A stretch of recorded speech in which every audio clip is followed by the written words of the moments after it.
আজকে নিয়ে চলে এসেছি একটা নতুন রেসিপি, পায়েসে ভেজানো নারকেল পিঠের পদ্ধতি। তো তার জন্য প্রথমে আমাদের আতপ চালের গুঁড়ো দরকার। তো যে পরিমাণ আমরা আতপ চালের গুঁড়ো এখানে ব্যবহার করব সেটি প্রথমে ভালোভাবে চেলে নিতে হবে একটি পাত্রে। চেলে নেওয়ার পর একটি পাত্রে জল দিয়ে সেটি ওভেনে বসিয়ে জলটি ফুটাতে হবে। জলটি ফুটে গেলে পরিমাণ মতন লবণ অ্যাড করতে হবে। পরিমাণ মতন লবণ দেওয়ার পর যখন জলটি ভালোভাবে ফুটে যাবে তখন আতপ চালের গুঁড়ো যে পরিমাণ আমরা এখানে ব্যবহার করব সেই পরিমাণ আতপ চালের গুঁড়ো মিশিয়ে দিতে হবে। মেশানোর পর একটি নাকড়ি দিয়ে ভালো করে নেড়েচেড়ে নিতে হবে। ভালোভাবে নেড়েচেড়ে নেওয়ার পর যখন দেখবেন যে একটি ডো বানানোর মতন মিশে গেছে তখন একটি পাত্রে সেই আতপ চালের গুঁড়োর মিশ্রণটিতে ঢেলে নেবেন। তো আতপ চালের গুঁড়োর মিশ্রণটি ঢেলে নেওয়ার পর ভালোভাবে মালিশ দিতে হবে হাত দিয়ে।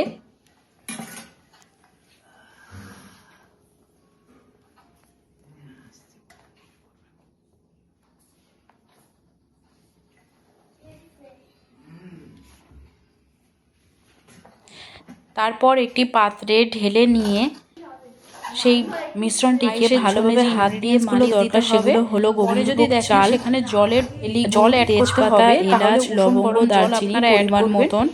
তো প্রথমে আমরা ভেরি গুড়টি গ্রেট করে নেব, ভালোভাবে মেশাতে হবে যাতে পরবর্তী সময়ে লেচিগুলো ভালোভাবে করা যায় না, কিন্তু গ্রেট করে নিলে পুরো ভালোভাবে মেল্ট হয়ে যায়। আর ভালোভাবে করে নেওয়ার পর সেখানে সামান্য পরিমাণ জলও দিয়ে জায়গায় সেটা রেখে দেবেন। এরপর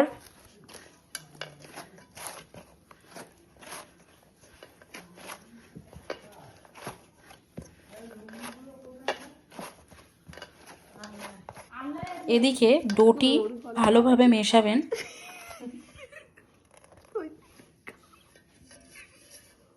আপনারা এখানে যতটা মালিশ দেবেন সেই পরিমাণ লেচিটাও ভালো হবে, মোলায়েম বেশি ছিল বলে আমরা দুটো আলাদা আলাদা ডো করেছিলাম। তারপর ভালোভাবে মেশানোর পর দুটো ডো একসাথে মিশিয়ে নিলাম। এদিকে ভেলিগুড়টি ভালোভাবে গ্রেট করে নিয়ে জল মিশিয়ে মিশ্রণটি এমন এখানে আমরা বেশি। তারপর একটি ছাঁকনি দিয়ে আমরা গ্রেট করে রাখা জলে ভেজানো ভেলিগুড়টি যে নারকেল যে ছাই তৈরি করব, আমরা নারকেল কুড়ে যে ছাই তৈরি করব সেখানে ছেঁকে নিয়ে দিতে হবে। স্বাদ অনুযায়ী আপনারা যেরকম মিষ্টি দিতে চান সেই পরিমাণ অনুযায়ী আপনারা গুড় অ্যাড করবেন। আপনারা চাইলে এখানে খেজুরের গুড়ও ব্যবহার করতে পারেন। আর ছাইয়ে ভেলিগুড় বা খেজুরের গুড় দেওয়ার পর ভালোভাবে মিশিয়ে নেবেন। এদিকে ডোটি পুরোপুরি ডোটি কমপ্লিট হয়ে গেলে একটি কাপড় আপনারা ভিজিয়ে নিয়ে এই ডোয়ের ওপরে চাপা দিয়ে রেখে দেবেন। এরপর ছাইয়ের পাত্রটি ওভেনে দিয়ে তাতে পরিমাণ মতন তেজপাতা দিয়ে দিতে হবে।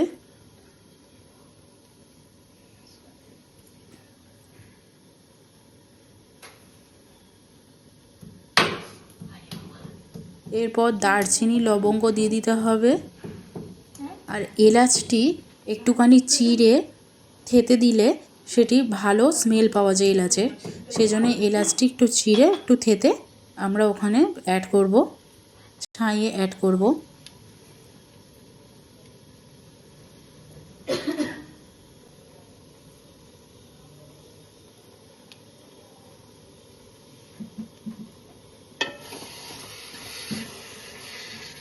এলাচটি অ্যাড করে দিলাম। এলাচ, দারচিনি, লবঙ্গ এবং তেজপাতা অ্যাড করার পর ভালোভাবে ছাইটি নেড়েচেড়ে নিতে হবে। ভালোভাবে কন্টিনিউ নাড়াচাড়ার পর ছাইয়ের কালারটি দেখুন এরকম ব্রাউন আসবে।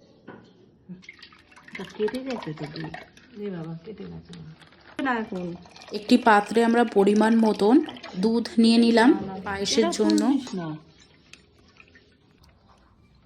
তারপর ভিজে রাখা গোবিন্দভোগ চালটি আমরা মিক্সিতে দিয়ে ভালো একটু পেস্ট করে নেব। খুব বেশি পেস্ট করবেন না, অল্প করে পেস্ট করবেন। তারপর ভিজে রাখা যে পরিমাণ আমরা কাজু দেব সেই কাজুটাও পেস্ট করে নেব।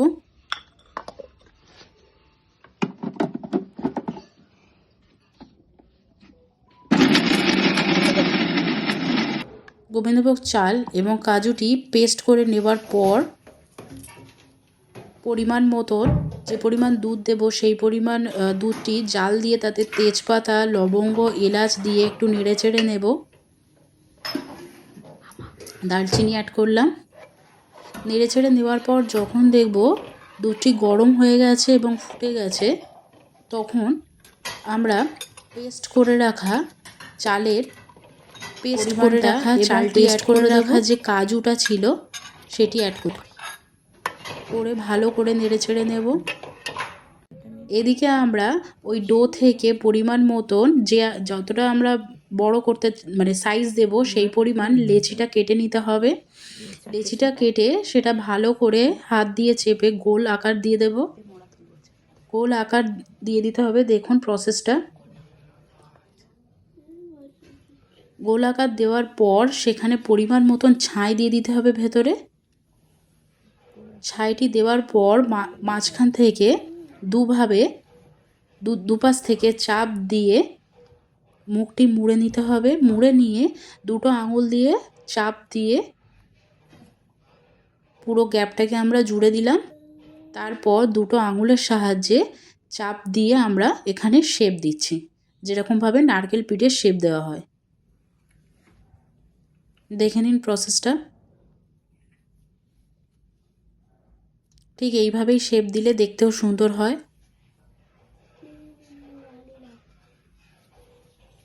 ঠিক একই পদ্ধতিতে আরেকটা ডো নিয়ে নিলাম।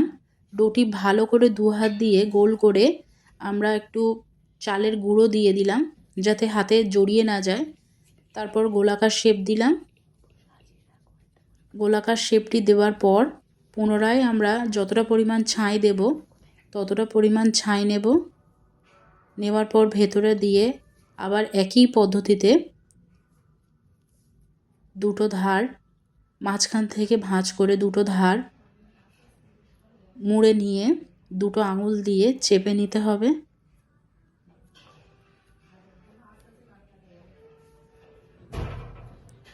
ভালোভাবে চেপে নিয়ে এবারে আমরা দুটো আঙুল দিয়ে যেভাবে নারকেল পিঠের শেপ হয় সেরকম নারকেল পিঠের শেপ দিয়ে দিলাম।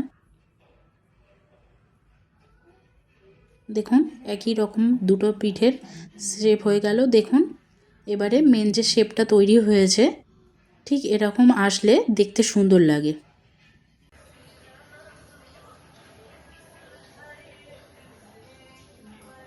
এদিকে আমরা ওভেনে যে দুধটা দিয়ে দিয়েছিলাম সেটি ভালো করে নেড়েচেড়ে নেওয়ার পর এবার পরিমাণ মতন আমরা ভেলি গুড় ছেঁকে এখানে অ্যাড করে নিচ্ছি।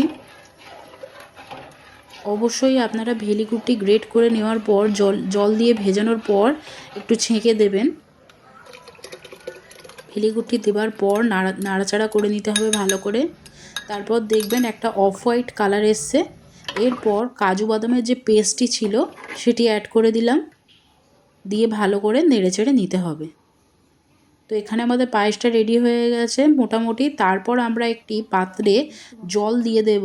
জলটি যখন ফুটবে সেখানে একটি ঝাঁঝরি অ্যাড করতে হবে, ওপরে দিতে হবে। আমরা এখানে স্টিলের যে চুপড়িগুলো হয় সেগুলো দিয়েছি। তারপর একটি কাপড় দিয়ে করে রাখা যে আমাদের নারকেল পিঠে ছিল সেগুলো দিয়ে ভাপিয়ে নিতে হবে। তারপর একটি পাত্র দিয়ে মানে একটি প্লেট দিয়ে চাপা দিতে হবে ওপর থেকে।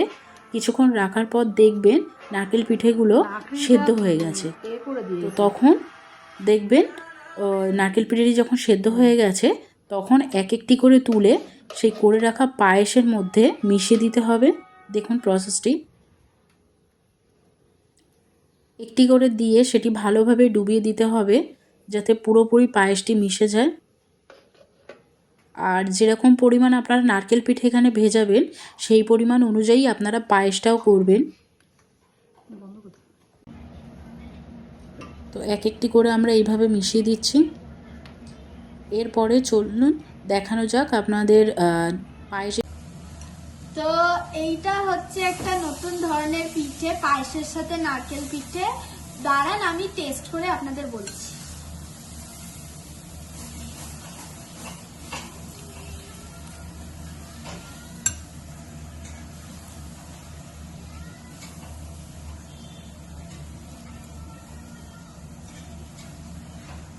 খুব টেস্টি হয়েছে।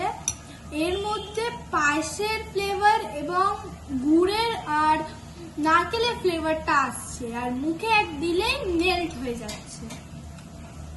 আর এখানে পায়েসটা খুব ক্রিমি হয়ে গেছে।